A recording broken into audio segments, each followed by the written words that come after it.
Hello and welcome to the Game Theory Podcast. I'm your host, Sam Vicini. We are presented by CLNS Media. Today on the show, we've got good friend of the program, Cole Zwickerr, for his weekly appearance. We are going to talk a little bit of NBA draft philosophy in this one. We're going to talk a little bit about the forward group in this upcoming 2018 NBA draft. And just kind of go from there. We're not going to have any sponsors for this podcast. I think that I will have one or two coming in the next week, but we're just going to kind of roll it off this week and kind of give you guys an ad-free experience. Shout out to The Athletic. Cole, how's it going, buddy? It's going all right, man. The Seahawks kind of dynasty has come to a close, apparently. I was listening to John Clayton on the radio just for your weekly NFL update, and it looks like the entire defense is going to be kind of overhauled. So, I don't know. It's a little bittersweet right now. Just happy to get into conference play with basketball, but yeah, football, not going so well. You're like a pseudo Steelers fan, though, aren't you? So, like, exactly. So that's the bittersweet element, because you got them with the first round bye, but they lost in New England, so they don't have home field. I don't know. New England just scares the hell out of me, man. They're always like that shadow over you that never lets you enjoy everything. They're probably responsible for like 90% of my lifetime despair. Oh boy. So I don't really know exactly how we want to dive into this conversation, but it's kind of bringing up what we talked about at the end of the podcast last week. You wrote a thing. I don't know if it's published yet or not, but you were in the process of writing a thing, what you've learned over the past year in scouting, right? Yes. So I guess go ahead. No, I was going to say it's not out yet. I'm probably going to publish that in 2 days or so. I'm just wrapping it up. It's about 95% done. So I guess that for me, that is one of the most important things that I kind of do. I don't do it at the end of every calendar year. I do it at the end of every kind of draft cycle and look back and see, okay, what did I fuck up here? This year, who was I a little bit too high on in December? And then try and make inferences. But more importantly, what I do is I go back and, look over the NBA season with a fine tooth comb and figure out, okay, who the hell did I miss on here? Who did I miss there? Every single thing that goes into this, you know what I mean? And I guess that my first question for you is just going to be simple. Like, what is the biggest thing that you learned this year? I think it's just having that human component beaten into you, that this isn't just about like detached like stat viewing and watching tape. There's so much more of a human component into this. Players and teams bet on players as people just as much as their talent. And I think that sounds kind of cliche, but when you talk to scouts, that's one of the main inputs. Daryl Morey had that really interesting piece he wrote, really candid piece if you haven't read it, that basically just talked about the interview process and basically why teams fuck up. And it's just more complex. Pete Philo, who is the founder of TPG Sports, said something a while back, not verbatim this quote, but basically summarizing that what makes a player tick is kind of the key to scouting. And I do think that's kind of the lifeblood and like the keystone to all this is like analyzing a player's psyche, what makes him motivated. All of that stuff is just way more important than I think it's given credit for, especially on like draft Twitter, because a lot of these guys don't have the contacts and the sources. I don't know these players personally, so sometimes it feels kind of disingenuous to rule on somebody's character from such a faraway stance, but that really is important. Right. Pete Philo, good friend of the program, has appeared on this podcast before. Figured I would throw that out there. TPG is awesome. Second, I think that what you bring up is an incredibly accurate point, and that's something that I learned like 2 years ago, like right whenever, and that's probably right. Like, I've probably done this for 2 years longer than you have, right? So how I learned that was just kind of speaking to scouts, and the first thing that they always bring up is not a guy's skills, but his character. They care more than anything who this guy is, how he's going to fit into locker rooms, how he's going to tick, how he's going to improve himself off the floor, because in the NBA you have obviously limited practice time.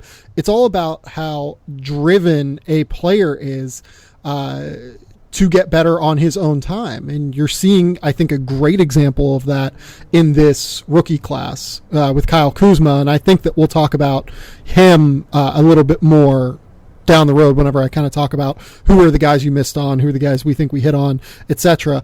I guess that you can't really overemphasize the character of someone whenever you're doing this process. And obviously that's difficult to gain as a member of the media. You really have to get to know NBA personnel and NBA executives well to kind of get a feel for their background intel and what they're willing to share with you. They're obviously not going to share everything, so you have to kind of pick and choose who you chat with. One thing that I do is I try and talk to most everyone in the draft class before they are selected, be it in a scrum, be it in a, one-on-one setting where I'm on the phone with a person or talking to them, sitting across from him at a table. That's one of the ways I got to know Sean Long and kind of figured that he might stick around the NBA for a little while. It's a tough process to figure out if you haven't gone through it firsthand. And I think that's why people underrate it, such as, as you call them, draft Twitter. I think that's why people underrate it, because they haven't gone through the process of talking to these kids and trying to get a feel for how they are and what makes them tick, and how seeing firsthand exactly how that works out for them going forward. Yeah, I mean, the scouts I've talked to, one of the first things they always bring up is toughness, and just that daily toughness, the mental, physical, just being able to overcome adversity. That David Griffin wrote that piece about why they screwed up with Anthony Bennett, and it was basically like the moment he got adversity in his life. He has always been bigger, more skilled, better than all of these guys, but the moment that wasn't true, he kind of just folded. And that stuff is super, super important. That is as important as all the talent evaluation. It's like, how do these guys handle the league when they start getting paid? How do they handle that? So that's the stuff that, again, I value your opinion with this a lot, because I know you put the time into like getting to know these players. I don't do that, so I don't feature it as much, but it's definitely something that people should be cognizant of. People ask, how did you miss on so and so such and such player? I think most of the time it's not because of talent assessment. It is because of these kind of green flag character concerns or these red flag character concerns when they get into the league. Yeah, I think I agree with you there. What else did you kind of write whenever you're learning about what you think that you did well, what you didn't do well, and what you learned this year? I just think it's continuing to counter biases, confirmation biases. I think last year I might have been quicker to be down on Marvin Bagley. I think I've been patient with him, and I like him as a prospect. I'm a little skeptical. We can probably get into this more in later podcasts when we break him down more in depth. But just countering your confirmation biases, seeing things that you want to see, and not giving into the groupthink and narratives. I think I did a good job of that last year, like Jason Tatum, when people were like, this guy is a mid-range chucker.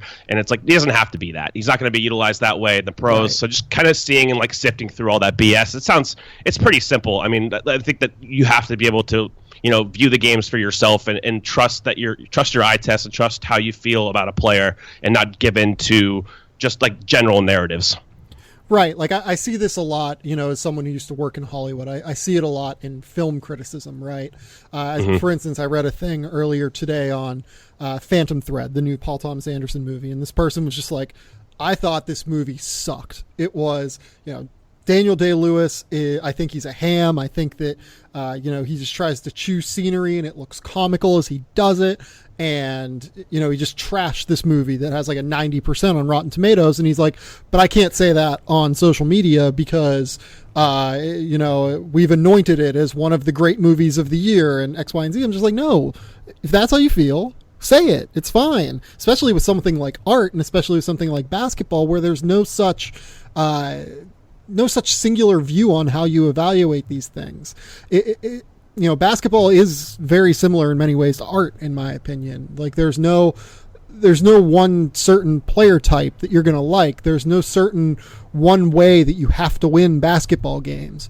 I still think that you can build big and win an NBA title. Now, I think that you probably have to have a big that can at least step out and shoot threes. I think we're seeing the game evolve, but I don't think there's a reason why, you have to build perimeter-oriented teams where your point guard and your lead ball handler is your best player, Yeah, I totally aspire to that thinking, too. I think the Warriors have kind of morphed what people think about basketball, just that team and how it's constructed. Everything has to be like that because you look at what kind of the prototype team is right now. And the prototype team of this generation, post Phoenix Suns, Steve Nash style is the Warriors and how they're constructed. And you're just not going to be able to mirror that.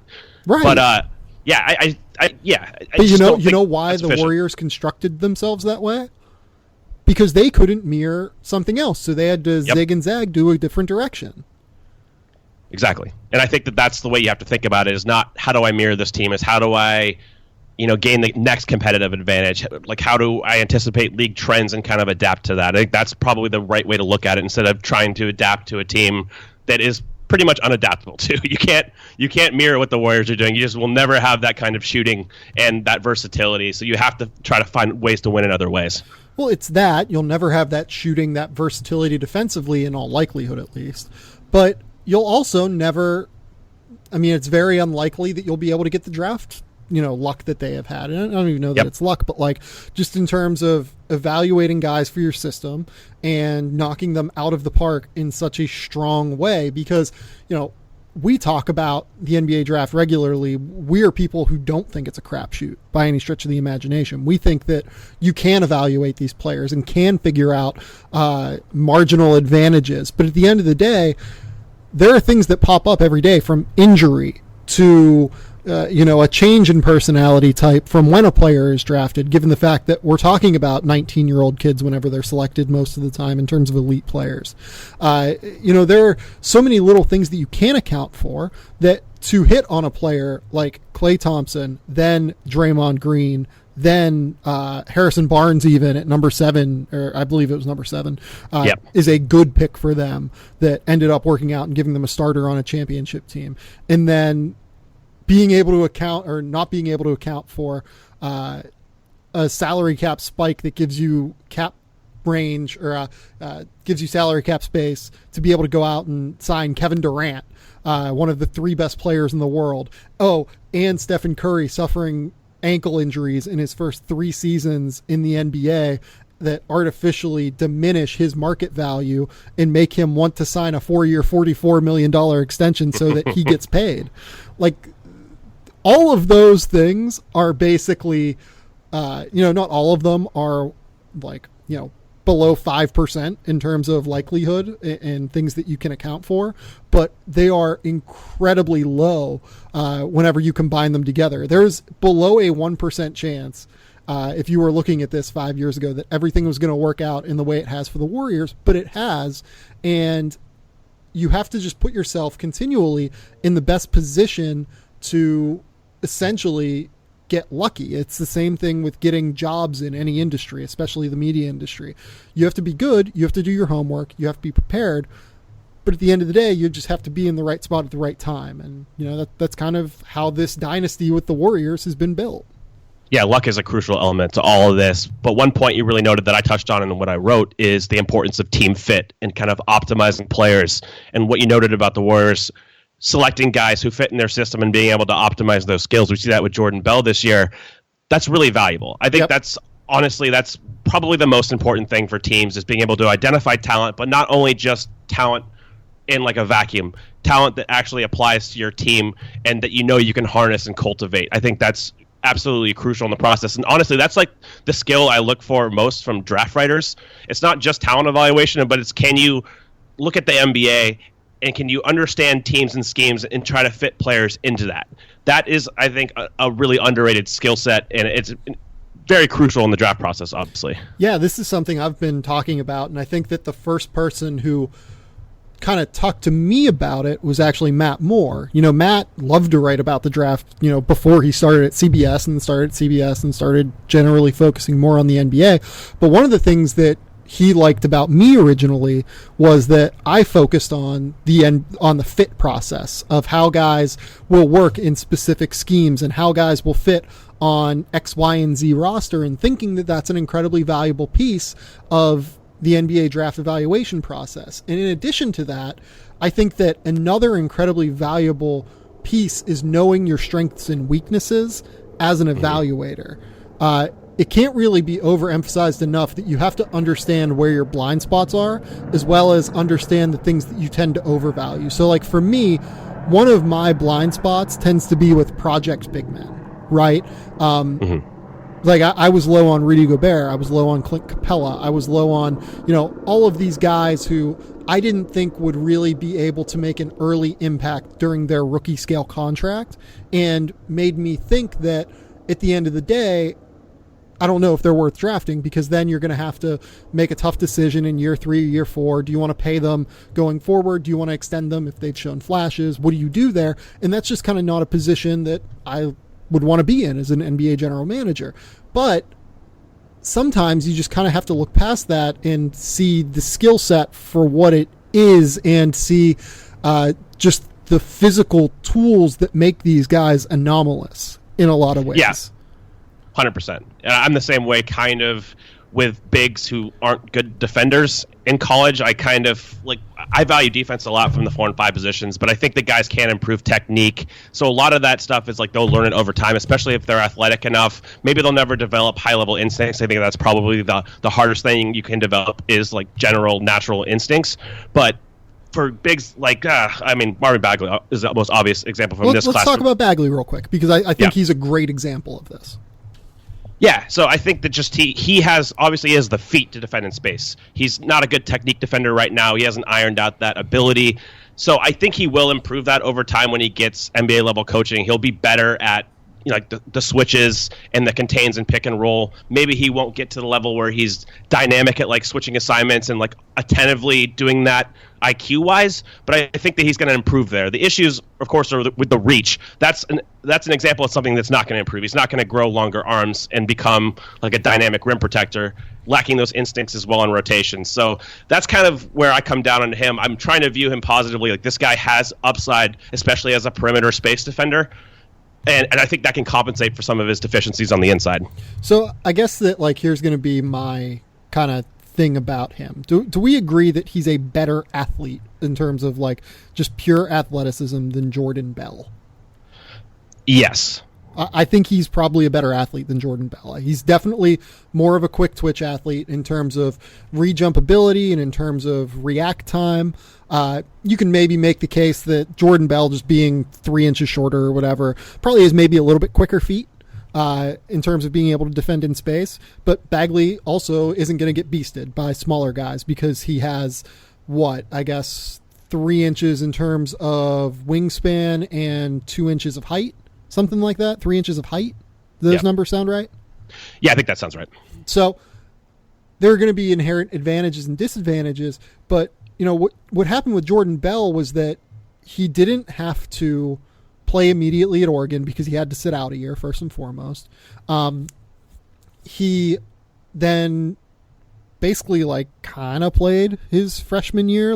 By the end of the year he was starting, but he was a 20-minute a game guy at Oregon his freshman year and learned to develop. And then by the time he was a redshirt junior at Oregon, he was the best defender in the country because he'd been taught technique. He'd been taught how to harness his athletic tools. And whenever you're evaluating kids that are 18 and 19 years old, in Marvin Bagley's case, you have to understand, especially for the high level elite players, that they've just never been asked to do some of the smaller things because their physical gifts and the entitlement culture, to be honest, which I'll talk about in a second, just don't really prepare them for that, Yeah, absolutely. I think that goes more to technique, which I think is you can develop that. I don't think that Bagley has Jordan Bell's reactive athleticism protecting the rim. Bell processes things so quickly and reacts. Have the timing. Yeah, it's the timing and it's that initial ability to diagnose. I just don't think bigs really develop that at a high level. Jaren Jackson has that. Right. I don't know if Bagley can learn that, but he definitely has the speed, the mobility to be like a twitch defensive player on the perimeter. I agree with you there. Yeah, and I think that's another thing that I kind of wanted to bring up in terms of writing about the NBA draft, right? Guys who have never been asked to do things due to the entitlement culture of AAU and due to the way that guys switch high schools now. They never really get, for the most part, a consistent coach to really teach them how to do things. I think that a really good example of that is Jason Tatum, right? Jason Tatum was not a great defender last year. He just was an elite level player from the time he was 14 onward. And I don't think he was ever really asked how to learn defensive principles. Now that he plays for the Boston Celtics, he's learned how to sit down. He can cut off penetration. He's rapidly learning help defense in a very useful manner. Like he's probably not a plus help defender, but he's at least league average at that now. When guys are smart, when guys are emotionally intelligent, and when guys have tools at 19 years old and they're elite level athletes, I just kind of think it's going to come along. You know what I mean? Like I just kind of think it's going to happen. I'm getting there too. I mean, the more you look into the draft process intricately and see these cases of guys who don't defend in college to the level you think they're capable of, they probably will improve. I think this is a case with Ayton too, kind of as a rim protector. I'm not sure if he's ever been asked to like make rotations consistently. I still think it's bothersome at sometimes when he's 5 feet away from the ball and he can just rotate over 2 steps and try to block the shot and he just stands there. I think that is disconcerting. Yeah, it is. But maybe if he's never been taught that he can improve, and he definitely has a higher margin for error because of his size and his length. He moves really, really well in space. I've been impressed with this kind of like switch defense, space defense, like we talked about in pick and roll. But that's another example of Ayton, somebody who has the tools, has the foundation of movement skills, coordination that you think with better instruction he will improve. Yeah, and I think another really good example of that is Noah Vonleh. Yes. Noah Vonleh was a 5-star prospect, goes to Indiana, stays for a year, becomes a top 10 pick. He was awful defensively at Indiana. Like he just did not care, it looked like. And now like his entire NBA career kind of rests on the fact that he's actually a pretty good defender for Portland now. Wouldn't you agree? Yeah, from what I've seen. I haven't seen a lot of Portland because they're always blacked out here. So when I see them, he's looked okay. Yeah, I've been impressed. And I saw him in the preseason a little bit, and I was like, who the hell is this guy? Because he was really moving in space well. So yeah, I can get on board with that. Yeah, like last year I think was when that happened. Like late last year was when I noticed it, that he's actually a pretty good defender in space now, and he's pretty useful, particularly when they have to put him next to a true big man in Yusuf Nurkic, because he knows at least kind of how to protect the weak side of the rim and rotate over a little bit. But more than that, he just has great defensive rebounding instincts, but he's also learned how to just make smart positional movements and use his length well, because he has that 7'4" wingspan in addition to being 6'10", 6'11", whatever he is. This was a guy that people thought coming into the NBA, he's going to be like this, big man, this stretch 4, stretch 5, who's going to be a two-way star. And, he actually kind of, I think, came in more on his offensive side of his game. But now I think really his entire career is based on defense, because he doesn't really shoot all that well. He's just like kind of a finisher now on offense. Another element I touched on in the article that kind of ties into this was just an emphasis on viewing things as foundational skills, or like foundational coordination or movement skills in that capacity. I think people in the draft community are pretty well acquainted with, if you have skills at a younger age, you're more likely to develop those skills. That's like a Lane Bastro concept. But maybe the movement and coordination is a little bit undersold. Guys just that have rare size and movement ability. So you see this with kind of Andre Drummond now. I mean, if you thought of Drummond 4 years ago, would you think he'd be running like dribble handoffs and attacking off the dribble in his 6th season? Probably not. But he has. If you would have told feet. Me that last year, I would have laughed at you. I know somebody posted a video of that earlier this year, and I hadn't watched the NBA in like a week, and I was like, "What the hell is that?" No, like he can legit like run handoff plays and like kind of pass from the high post now. Oh, yeah, and he can put the ball on the floor, too. Like, he can blow by, like, less mobile bigs. And I think that's kind of an Ayton concept, too. You look at a guy that has just freakish coordination and movement skills at a younger age. That stuff, you can't teach that. I mean, those guys are just very rare kind of specimens. And that's another aspect of just looking at the movement ability of guys, not just running the floor. I think that's been pretty well hammered down as far as, Miles Turner's gait issues as a runner. That was a huge issue in the drafts. But just viewing guys more just different kinds of movement ability, not just quick twitch, but just like feet defending the perimeter, but also just like, can you catch the ball in the air? This is something I underrated with John Collins. It's just his body control in air is like freakishly good. And I think Ayton he's not as explosive as Collins probably as a leaper, but he has that kind of ability to catch the ball in air, adjust, and then finish on non-dunks, which is just ridiculous for a guy his size. Yeah, like John Collins has some of the best like reactionary skill I've seen, like in a like big man. Just like being able to be that size and be like I think he's like under 8'11" in terms of a standing reach. Yeah. And his jump ability, his second jump ability, and his reaction time all combine to where he's just incredibly valuable at grabbing rebounds and finishing, and his hands are incredible. That's another thing that I learned with Rudy Gobert. That's where I kind of figured out the hands aspect of things being incredibly important and something I can't undervalue. Rudy Gobert in France was really good at catching things at eye level and not so great. And I think this is actually kind of followed through with Utah. He's not so great whenever you go below eye level, but whenever he's at eye level, he's very, very good at being able to catch the ball and dunk it, or being able to catch the ball and move it on quickly. That's a really important skill, just being able to differentiate how guys catch the ball and how guys, react to everything that happens around them. Let's just kind of move on to what I think people want to hear the most within this discussion. Who did you fuck up on in 2016 or 2017? I think you got to start with Kyle Kuzma. I mean, I didn't watch a lot of him. That's kind of my excuse. I probably saw like 1 or 2 games of him total. I did not think he'd be this. The games I saw of him, his decision-making at Utah was all over the place. You could see the fluidity as far as the dribbling and stuff, but he seemed just more of a flash player. The one-motion release was great, but he never had the shooting stats to back it up. But this kind of goes back to what we talked about in the beginning with philosophy and kind of putting more emphasis on post-college development, like before the combine. If you read that article, ESPN came out with an article that said Kuzma like tinkered with his mechanics a lot after his junior season before the combine and ironed some stuff out, and then he just shot the hell out of the ball at the combine. I didn't give that nearly enough credit. So I think overall, this is a guy that he's a blind spot guy again for me, with a big who didn't play defense in college. He wasn't physical, and frankly, he hasn't really played defense in the pros outside of switching situations. He had a nice third quarter against Golden State the other night, but for the most part, that's translated. He's just been a much better offensive player. Yeah, so with Kuzma, where I fucked up was I did not understand the work ethic that he had. Yes. This is something that Clint Parks, who's like one of his trainers over at Elevate, like was on. He was on me like throughout the whole NBA draft process, and I think that I kind of got turned off by it a little bit. Clint is very smart. I don't know why I would like kind of do that, but I think that I just didn't understand the amount of work that he put in and how quick of a learner he is too.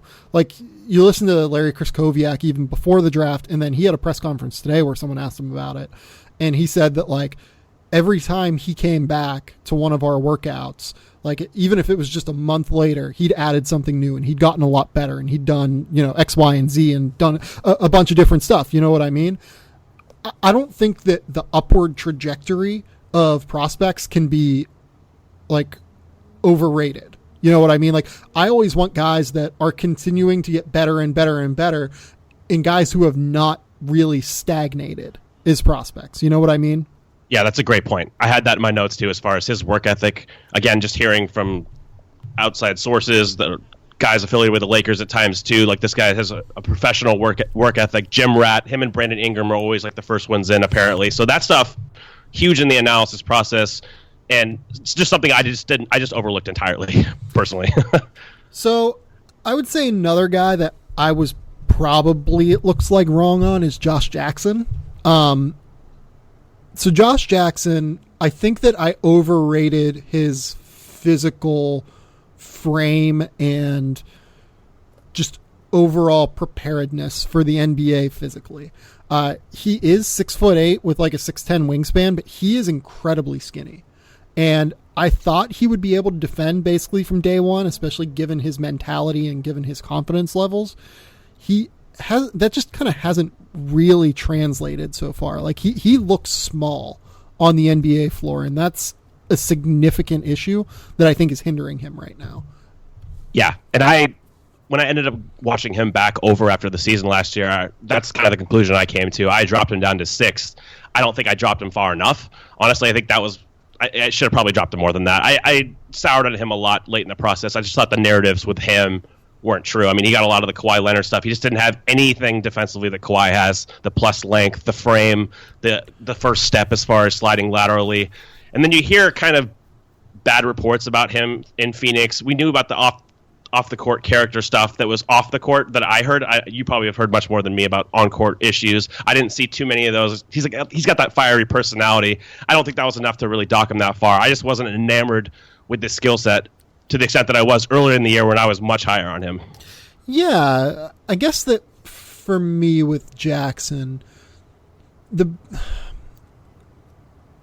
I overrated the fieriness of his character so as to rate him well defensively. You know what I mean? Like, got it. I thought he would be a very good defender because I thought he just wasn't going to let anyone give him shit. You know what I mean? That just hasn't translated yet. Maybe it will, but like the Kawhi stuff was crazy just because he doesn't have that same physical frame. He's just way skinnier, not nearly as long, doesn't have the massive hands to contest shots. There's just really not anything similar about those two. And, you know, to be honest, the thing that I am surprised with him, like looking back, you can see a lot of the issues. The efficiency stuff is not a surprise. Obviously he was, a guy who knocked down 38% of his threes in college, but the mechanics were a mess. That was probably always going to make it difficult for him to translate to the 3-point line immediately, even being more of like a rhythm jump shooter. If you bought into that, I did a little bit, but not quite as much as some people did. Where I think you do see some of the surprise with him is the fact that he can't pass right now. Like he's not a good passer in the NBA either. 100%. And that was my next point is like he was kind of supposed to be the guy that would do the little things, like make the right extra pass, make the right play. That's why I felt so confident about Lonzo is because even if the shot didn't translate, he did a lot of little things that helped you win. Josh kind of did that at Kansas. I thought he got a little bit out of control at times on defense, tried to be a playmaker instead of a disciplined guy, but he really did pass well at Kansas. He made the right reads, and he kind of looked like a moderately high field level guy, and that does not manifest it at all. Yeah, no, it has not. The last guy that I want to bring up is OG Anunoby. He was definitely more of a, as you call it, draft Twitter guy, just because of his frame and everything. Like the defense was always really good at Indiana. I was very turned off by his offensive game. He has a lot more offensive game than I realized. And you saw flashes of it at Indiana, but it was not nearly consistent enough, particularly with the jump shot and particularly with the passing. He can actually really pass the ball within the flow of an offense. He's looked a lot better as a pro. I think the main difference is the ball handling. Sometimes like he looks pretty damn fluid putting the ball on the floor, and that's something I never saw at Indiana. He always looked rigid as a ball handler. The shot wasn't great mechanically. You just kind of had to roll the dice that maybe he would shoot. I thought the defensive upside was high enough. He was one of the guys I think I got right, having him kind of top 10, top 11. But again, he's someone that a lot of guys really liked. That was just more of a medical concern, I think, later in the process that got leaked. And I think like Draft Express had him probably 12 or 13 for most of the year, and then they ended up bumping him down. I think a lot of teams might not have had access to medical. I have no idea. I don't know how he fell to 23. At a certain point, just that kind of player is super valuable if he hits. So I never really understood that, but there's probably more information that I'm not privy to. Yeah, like I think I ended up with him at like 19 or 20 or something like that. I mean, the teams that screwed up not drafting him were Denver trading out of 13. I mean, first Denver should have just taken Donovan Mitchell at 13. Yep. Like that would have saved so many issues. But even if they weren't, I mean, the reports are they wanted OG Anunoby, and they just thought that, okay, we can get Anunoby at 24. We will, also pick up Trey Lyles in the process. They should have just taken him at 13. Like, I know Trey Lyles has been actually pretty useful for them, particularly over the last month.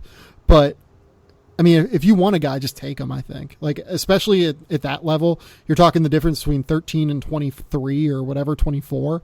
I just take the guy at 13 if I'm that high on him. I 100% agree with that. Really quick, where did you have Donovan Mitchell? I had Mitchell, I think, at like number 11 or so on my board. I feel okay with that. Like, he's just doing things that like he didn't do in college. Like his ability to finish and his ability to handle and his ability to just get shots and finish them efficiently is not something he could do at Louisville. Just full stop. Now, I'm somewhat like, I literally wrote the first thing about Donovan Mitchell's character and work ethic. I think that dude is an incredible person. I just didn't have him that high. Like, I just didn't think he was going to be able to develop into this good of a shot creator.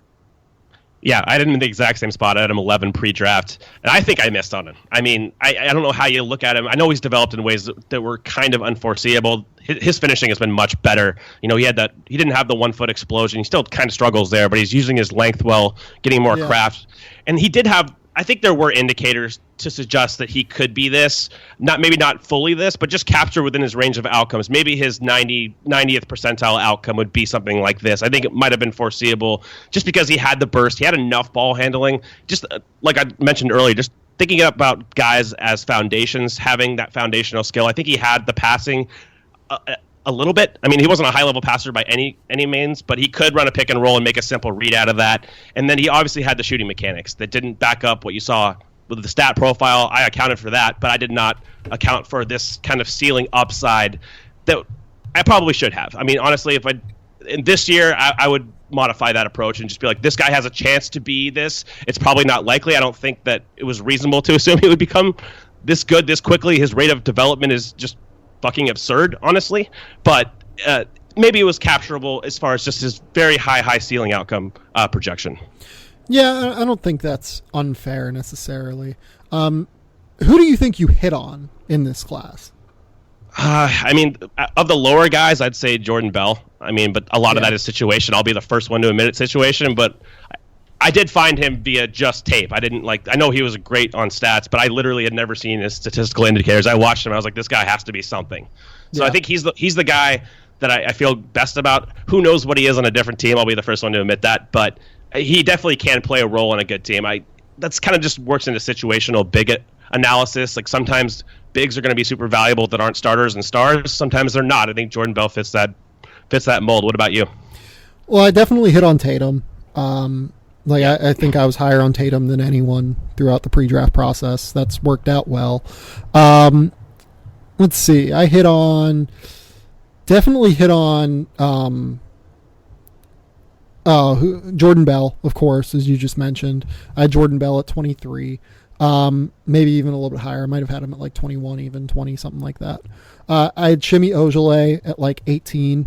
I feel pretty good about that. Like the fact that he's already holding down a rotation spot on one of the best teams in the league, like that feels valuable to me. Probably, like I said, like I missed on Anunoby. I think those are the big ones that I feel okay about.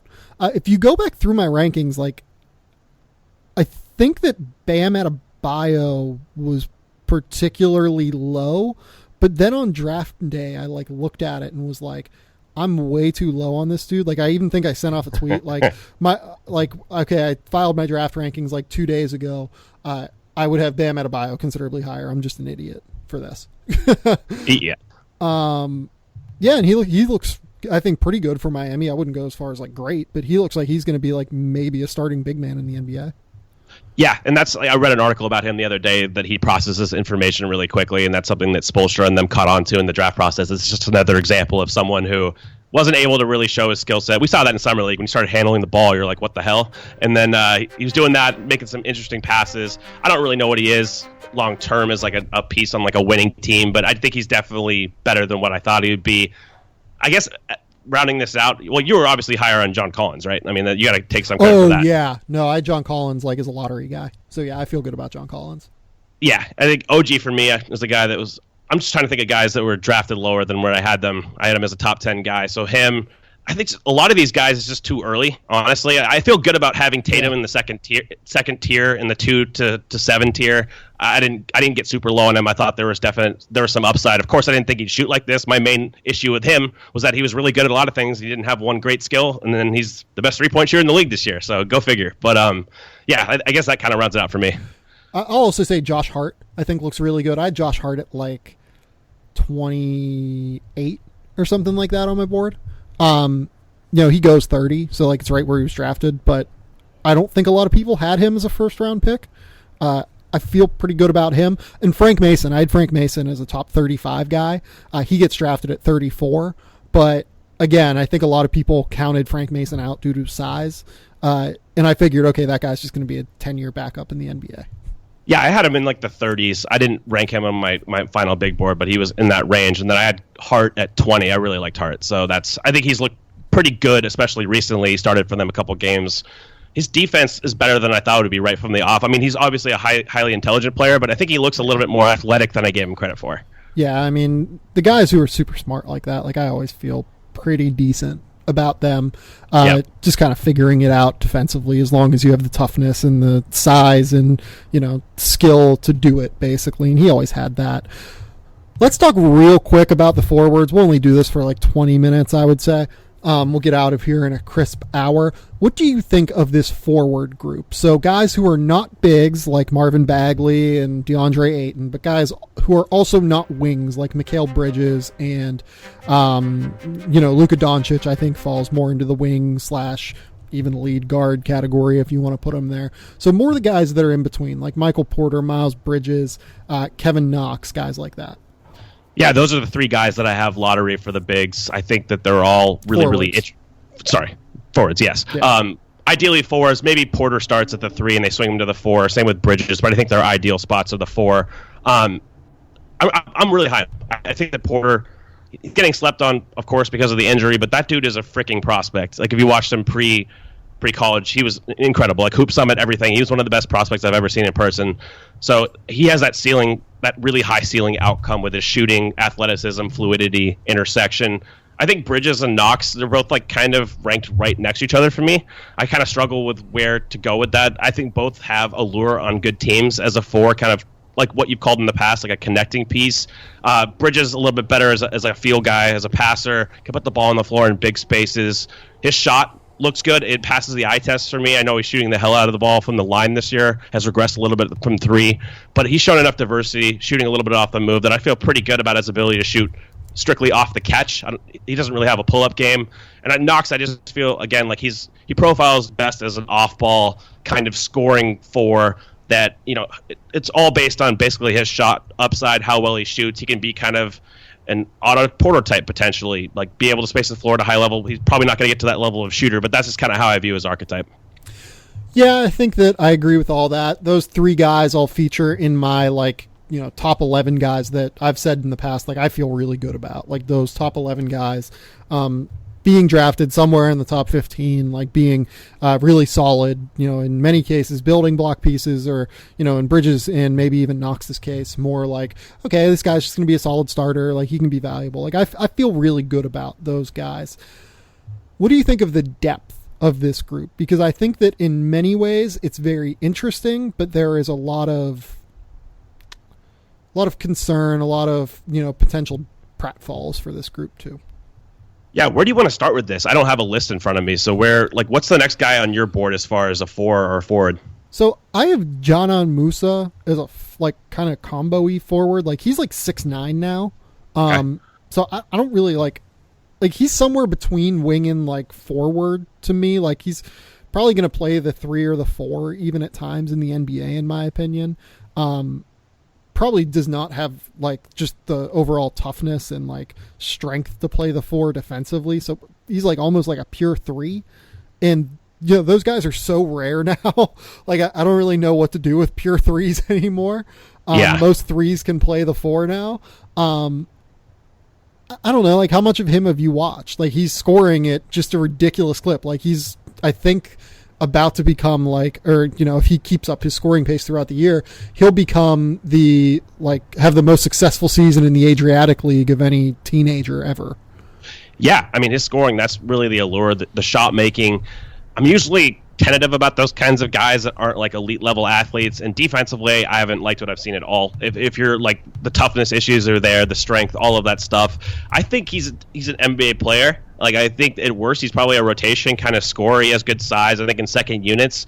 I'm not sure, I haven't seen enough to really have a stark opinion on his upside as a starter on a good team. I'm not sure if he's that, but he's definitely interesting. He's a first round guy for me. Yeah, I have him as a first rounder. I would say he's probably in my top 20 just because, as we've talked about before, it's really hard to find 20. It's hard to find 20 guys that you feel really good about. Beyond that, I don't really have like a strong take on him. Like I think he's a bench scorer probably in the NBA. I don't know that he brings enough to the table otherwise. Like he's not like an incredible passer, not a great rebounder, doesn't defend well at all, as you mentioned, but he does some stuff at least like reasonably well, particularly scoring the basketball. He really just needs to shoot the heck out of the ball at the next level. Like that's his swing skill. He needs to be like a 39% 3-point shooter, I think, and he can do that. Like that's not impossible, but I think that that's where he needs to be. I totally agree with that. Getting down the list a little bit, I mean, like Justin Jackson's injury and regression, he was kind of this. I think you'd probably consider him in this category, right? I would. So I have a ranking here of guys. I have him at like number 11 out of my group, like of those guys. Like I've never been quite as high on him as many have been. We talked about that a little bit last week, but it's worth bringing up again. Like he is a non-elite athlete who, to me, is probably a pure 4 in the NBA because he can't. I don't think he's going to be able to guard perimeter players all that well, and I don't really think he can play like as a small ball center despite his long wingspan.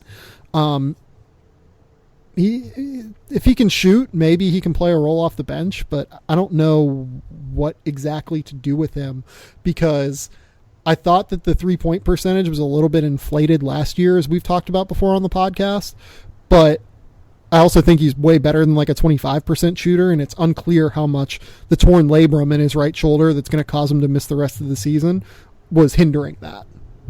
For sure. Yeah, I echo that pretty much entirely. Who's the next guy on your list, out of curiosity? Chandler Hutchison out of Boise State. How much Chandler Hutchison have you watched? A pretty decent amount, actually. I watched him against, it was SMU, I think. He's a good player. I really like him. I think the long strides to the rim. Yep. He's a pretty good finisher. It's just, of course, a lot of it rides on the shot. If he can shoot, I think he has pretty good feel too. Like he can make, they're not like high level passes, but they're pretty good. I think he's got a decent basketball feel. So if he shoots the ball, I think he's a player. I think he's a fringe first round guy for me. He's probably, so maybe top 35 right now. Is that fair? Yeah, that's right around where I have him. I think I'm going to have him at like 28 or 29 on my board.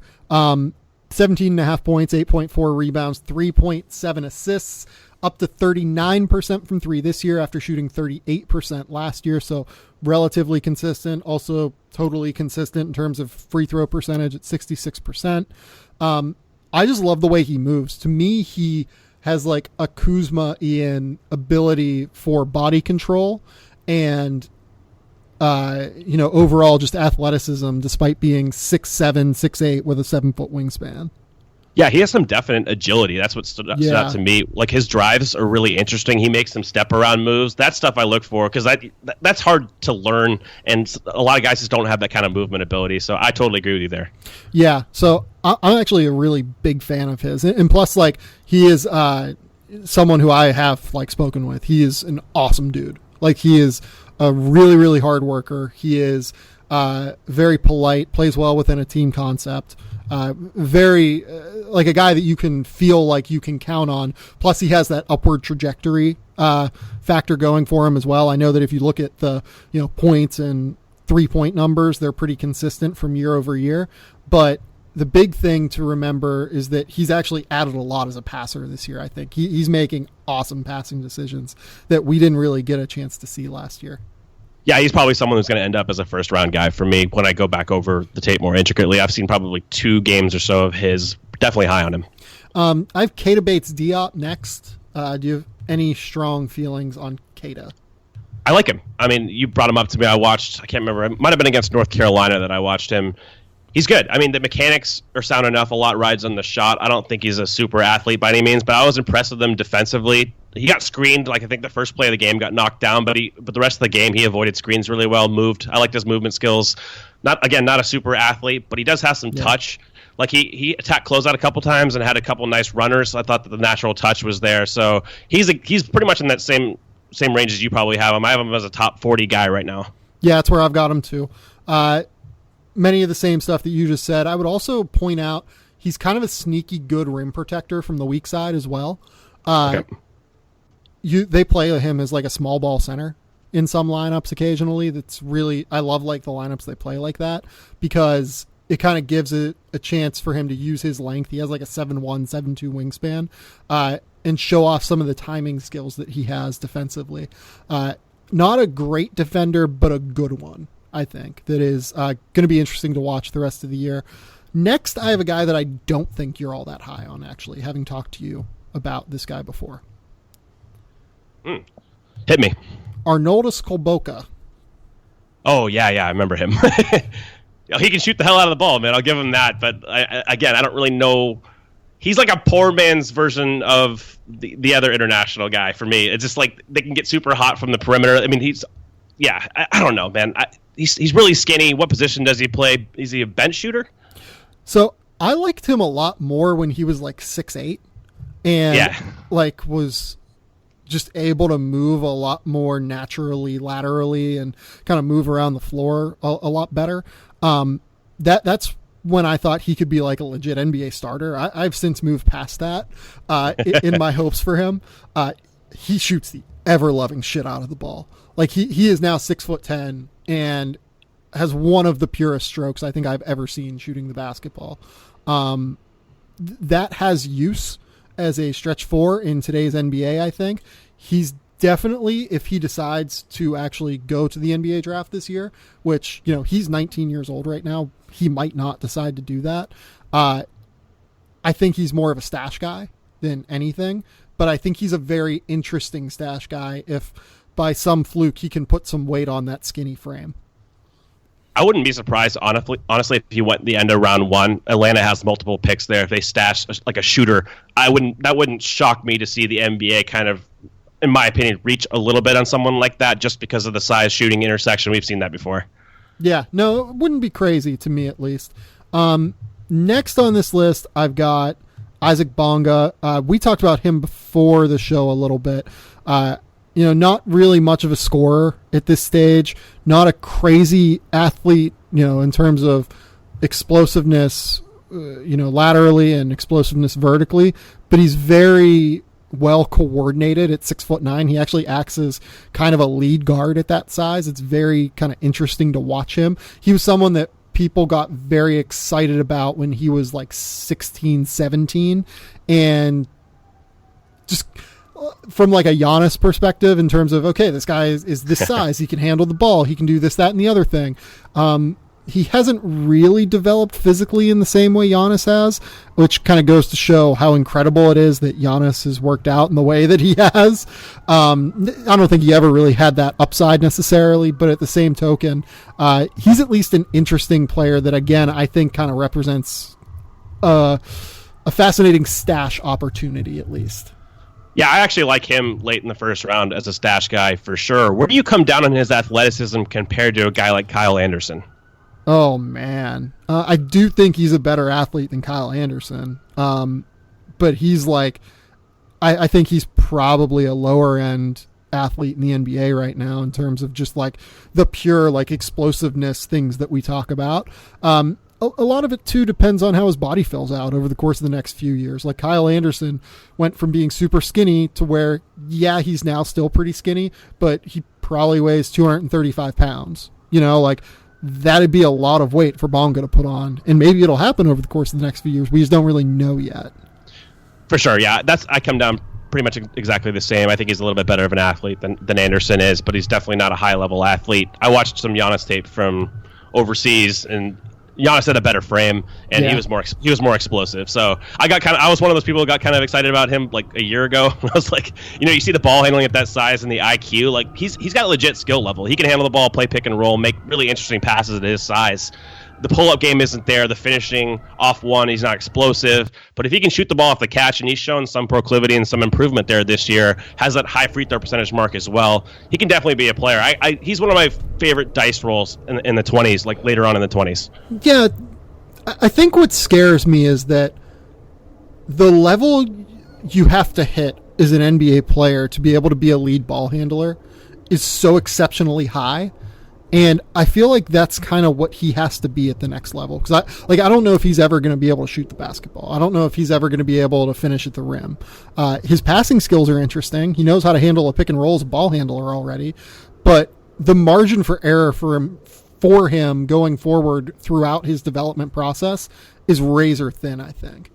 Yeah, I don't think he's a lead ball handler. There's too many deficiencies with him. I think what you hope with him is eventually he makes a corner three and like he can maybe run a secondary pick and roll or attack a closeout and make a pass. I think that's where he's going to be most lethal, is like keeping the ball moving and making that extra pass when the defense is compromised. But he has to shoot. I think that's the key with him, is he's not athletic enough to get away with not being able to shoot at the NBA. So that's a huge area to watch. I think he's okay off the catch.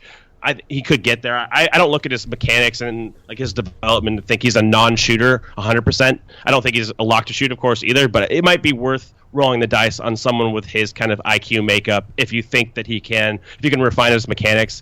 A team like Atlanta, who has an awesome shooting coach, that would be an interesting investment for them too. Yeah. The next two guys I have are Jared Vanderbilt and PJ Washington. Two Kentucky guys. Good measurables for Vanderbilt, great measurables for PJ Washington. Vanderbilt, more of a grab and go, good rebounder, ball handler, good high post passer, good passer on the break. Can't shoot the basketball in the slightest. PJ Washington, I think we talked about last week, 6'7", 235 pounds, 7'3" wingspan. Some interesting measurables from a defensive standpoint if he can learn how to lock guys down. To me, those two probably represent more 2-year players, but we haven't seen Vanderbilt yet. He is going to return, I think, at some point this month from his foot injury. He has a history of foot injuries as well, which is worth mentioning. Have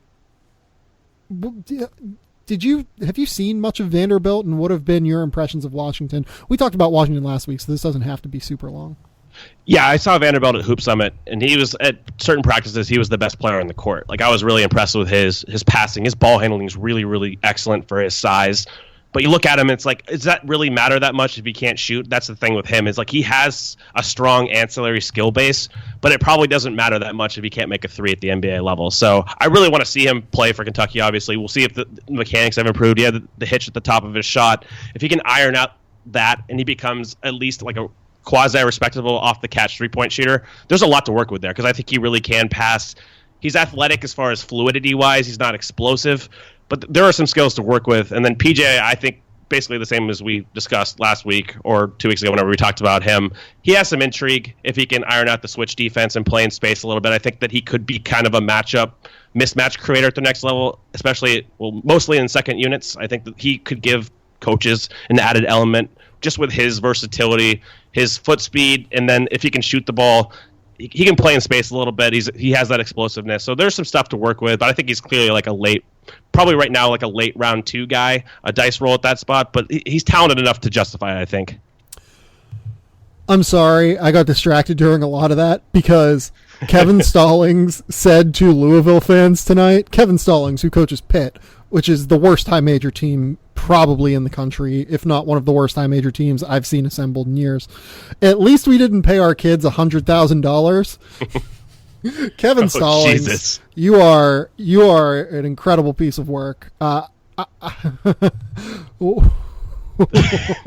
incredible. We will leave it at that, given the fact that he is the same person that also walked around or ran up to Wade Baldwin and said, "I'll fucking kill you," after he did something and talked trash to like a player after the game whenever Wade Baldwin was playing for Vanderbilt and like was trying to restrain his own player. Yeah, man, Kevin Stallings, that is the worst hire I've ever seen from a high major program. Moving on, I have Justin Jackson at 11, Kevin Hervey at number 12. We talked about both those guys in recent weeks. We don't need to go further. The last guy that I kind of want to mention here is Bonzie Colson. I have Bonzie Colson at 13. He's going to miss 8 weeks here due to, I believe, a foot fracture. First off, Notre Dame is like in trouble now because Bonzie Colson is not going to be there. He's awesome. He is a unique prospect, though, in so many ways. How much of him have you watched this year, and do you have any sort of like strong opinions on him? I've watched a decent amount, mainly the Michigan State game. Jaren Jackson just gave him hell with his length. But this guy makes, like, ridiculous shots. Like, these fadeaways in the mid-post. He just relies on difficult shots from what I've seen when he doesn't have, like, that clear advantage with his frame or whatnot. We talked about him a little bit in the preview episode we did. I don't know what to do with him. He's literally one of the weirdest players I've ever seen. If he can make a three-point shot, I think that he has some value on a team. He's got good defensive instincts. I don't know where exactly you play him, probably at the 4. I don't think he has the lower body to really anchor at the 5 in small ball lineups. Maybe that proves to be wrong. So I think he's interesting. I know a lot of the analytics guys really like him because of his stats. I'm not sure I'm to that level where I think he's like a legitimate second-round pick, but I think there'd be worse options. So, yeah, like, he is averaging 21 points per game, 10 rebounds a game, like, you know, has basically had more offensive production over the course of this year while taking on, a similar workload, and has improved from 2-point percentage, but has significantly dropped off from 3-point percentage, taking more attempts per game. He was at 43% last year. He's at 30% this year. He can't really be an NBA player, I don't think, without the 3-point shot. It's too hard. I agree. I think he has to have that. That's for all these fringe guys. Most of them have to shoot threes now in the modern game. Otherwise, they're probably just not going to get time on the court. Have there been any other kind of standout guys to you this year? Like, I have Kenrich Williams, I have Robert Franks, Jordan Murphy, Chris Clark, Jawan Morgan as like guys who have at least put themselves on the radar this year. Is there any interesting, kind of guy that you've looked at and have been impressed with? I think there's one guy that's just not playing at all that I think has significant upside. We talked about him a little bit in the preview episodes as well. But Yves Pons is just not playing like any minutes, and I think that he might be one of the better athletes in the draft. Just watching his reactionary athleticism defensively, he's obviously explosive off 2 feet. I'm not sure if he can shoot at all. I mean, his form's pretty rigid, but that's a guy that he's probably one of my favorite dice rolls. I mean, he's not going to come out probably given his situation, but just eventually, I think that he's kind of been forgotten about just because of his role, but I really think there's a lot of intrigue with him. Yeah, I mean, we talked about him in the preseason. I can't imagine him declaring for the draft right now, right? Yeah. Like, I think it'd just be too hard for him to get any sort of traction as a prospect just because he hasn't actually played yet. Like, it's really hard to become an NBA draft prospect when you haven't played college basketball, but you're on a college roster and supposedly like healthy and everything. We mentioned like Anthony McLemore. Was that on this, or was it just kind of via text message? I think that was via text, yeah. Yeah, like he's a guy for Auburn that has been pretty interesting as a potential 3-and-D kind of forward type. Eric Holman as well as another guy. Mississippi State. He's actually leading the SEC in PER right now. I think I would consider him more of a 4, like a forward than a big, right? Like that's kind of where you're at too.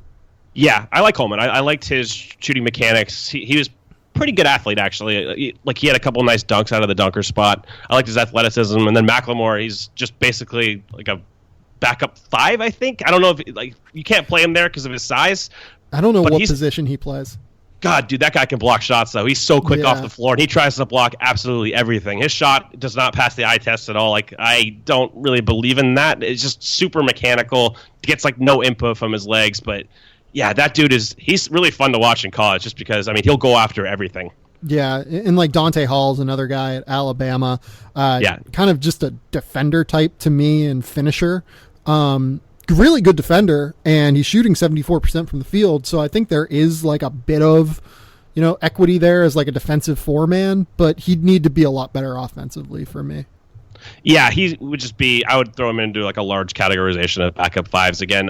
It's hard to be a 4 in the modern game if you can't shoot and you aren't bringing some kind of dynamic playmaking. And just the game is downsized too much to where you'd rather just play a bigger 3 there or a combo type. I think that's where the advantage is. The 4 position, the power players, there's still a couple like Blake Griffin, Paul Millsap, those types. But for the most part, if you're not that and you're not Draymond Green, you're going to get pushed out for these combo types. Oh, yeah. DJ Hogue, too, is probably someone worth bringing up. He's averaging 15 points a game and shooting 50% from 3 this year and has one of the prettiest shots I've ever seen. It's not quite Kolboka in terms of pretty, but it's close. What about Rui Hachimura? What do you think about? Would he fall into this? So, I've talked to the Gonzaga staff a lot about that. Like, at some point, I'm writing like a longer thing on Rui. Okay. I don't think he's going to declare this year, to be honest. Like, the impression that I have gotten is that, they have sold him, and, he has told me that, like, it's a 3-year process for him more than a 2-year process. He's averaging like 10 points a night and, 4 rebounds and doing some really great stuff. Like, he flashes on the floor immediately because he's 6'8", 240 pounds, and can handle the ball and is just a ridiculous athlete in terms of body control. Like, there is a lot to like about him, and I think he's going to play in the NBA. I just don't know that he's going to declare. Yeah, that's fair. Marcus McDuffie is another guy that we didn't mention. Yeah. He came back from injury recently. I think he played like 8 minutes his first night and had 5 or 6 rebounds, 2 steals, 3 assists, 5 points. So he's pretty productive. I haven't seen a ton of him this year, obviously, because he hasn't played, but I really, really like him. I think he's a solid second-round dice roll from what I see. Yeah, I agree. If he wants to leave, I might be willing to take him, but a lot of it depends on like what he does the rest of the year. He just hasn't really played all that much yet. Right now he's averaging 3 points and 4 rebounds in 12 minutes a night. I think he finished second last year in the Missouri Valley Conference's Player of the Year race. So he has a lot more in the tank. Like, he can do a lot, particularly on both ends. Like, he's actually a guy who can finish and who can shoot a little bit and who rebounds the ball and passes reasonably well and really defends the multiple positions in Wichita State's scheme. But I don't know. I just need to see a little bit more. How do you feel about Vince Edwards? I don't know if you had him as a wing or you categorize him here. He's definitely a 4. Maybe like a 3 in the NBA occasionally. I have him at 15 on this list. He's fine. Like, I think that's the ultimate thing to say about Vince Edwards. He's fine. He's a guy who's shooting the ball better and better throughout the course of this year. He started out a little bit slow, but we know he can shoot like 40% from the college 3-point line. I don't know that he has a ton of range on his 3-point shot, which scares me a little bit. Like, almost every single one of his threes comes right at the line. We'll see whether or not that ends up mattering. Defensively, he's pretty versatile. He really rebounds well outside of his area. Like, they essentially have to crash him to the defensive glass every single possession because Isaac Haas doesn't rebound well out of his area, and neither really does Matt Harms. Their other 7'2" monster who's interesting in his own right as a draft prospect, maybe in 2 years. So I like the fact that he rebounds really well outside of his area, but he screams second round pick to me. Like, you look at his statistical indicators. I've written about this each of the last 2 years. They line up with him being a first round pick. Like, they're things that only first round picks have done. He just misses a little something for me, especially from a creative standpoint. Yeah, I'm 100% on board with that. He's intriguing. He has enough ancillary skills with passing, defense, that when you combine that with his size and his shot, if it translates to range, I think that's a pretty interesting second round guy, and just somebody I don't really see talked about too much, and that's probably the effect of it's just Vince Edwards. So yeah, and I think we talked about Juwan Morgan before the podcast. He's someone that I've always been very interested in as a prospect. He can pass the ball. He rebounds well. He can put the ball on the deck and score. He just can't shoot. If you think that you can teach Juwan Morgan to shoot, he might be worth a first-round pick. But if he can't shoot, he's probably not an NBA player. So that's kind of a tricky spot to be in. Gary Clark's been a guy that we've liked before and have mentioned before on the podcast. Chris Clark, I think, is another guy that we've liked before and have mentioned. Kenrich Williams and Robert Franks have been guys that I've noticed a lot more this year. Williams is more of a bouncy 3-point shooting defender that, 6'7", can do some interesting things at TCU. Robert Franks, more of like an offensive, stretch 4 type at Washington State. One last guy that I do want to bring up, Isaiah Wilkins at Virginia. I think he's one of the 5 best defensive players in the country, if not the best defensive player in the country. And that's always worth bringing up, I feel like. Yeah, I've never seen him, but he sticks out statistically. I mean, I think his defensive box score plus minus was like top 5 the last time I looked, or something like that to that effect. So he's leading the ACC right now in box plus minus. There you go. Yeah, he's definitely someone on my list. Yeah, I would watch him. He's like, I don't know what the hell he can do offensively. He probably can't do anything offensively in the NBA, but he can sure as shit defend in the NBA right now. Yeah, that's intriguing. I mean, if you have that kind of baseline, yeah, I haven't seen him, so I have no idea the context of his offense at all, but just his statistical indicators make him at least page-worthy of, viewing. Cole, tell the people where we can find your work, because there's just so much work out there that you put out, and we all need to see it. As usual, on the Step In, I'm going to come out with an article that we kind of discussed in this podcast 2 days from now, so check that out, where I kind of just go over draft lessons learned and kind of talk about draft philosophy, because I'm obsessed with that shit. So, and of course, continue to listen to this podcast. We'll do this every week, and thanks for having me again. Please go subscribe to The Athletic. Keep me employed over there. We'll be back later in the week with, I won't say the name just in case it falls through. But tomorrow on Wednesday afternoon, we're going to be releasing the pilot episode of a little project that Reegs from over at Barstool, good friend of the program, runs the Fundamentally Sound podcast. He and I are going to be doing a little project going forward the rest of the college basketball season. We're going to release a pilot episode of it on this feed, but it's going to get its own feed going forward. Keep on the lookout for that. Let us know what you think of it. Please, whenever you hear it, just reach out to me immediately and, say whether or not you're intrigued by the concept, not intrigued by the concept. But yeah, until next time, we'll talk soon. Bye.